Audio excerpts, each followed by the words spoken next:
ثم قست قلوبكم من بعد ذلك فهي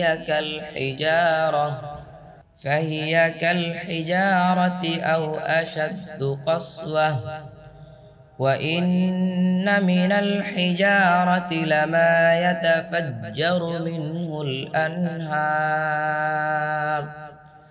وإن منها لما يشقق فيخرج منه الماء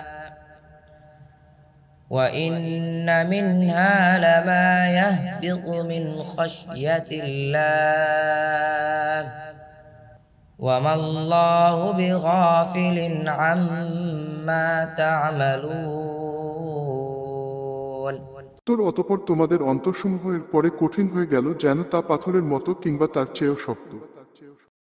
আর নিশ্চয় পাথরের মধ্যে কিছু আছে যা থেকে নহর উচ্চারিত হয়, আর নিশ্চয় তার মধ্যে কিছু আছে যা চূর্ণ হয়, ফলে তা থেকে পানি বের হয়।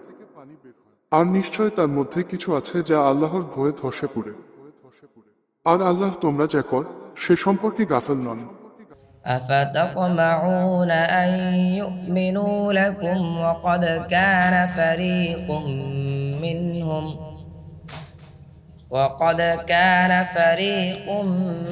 منهم يسمعون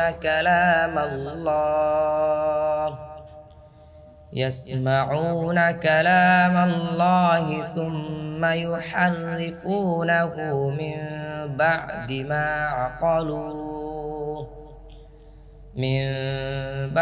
ما عقلوه وهم يعلمون তো তোমরা কি আশা করছো যে তারা তোমাদের প্রতি ঈমান আনবে, অথচ তাদের একটি দল ছিল যারা আল্লাহর বাণী শুনত, অতঃপর তা বুঝে নেয়ার পর তা তারা বিকৃত করত জেনে বুঝে।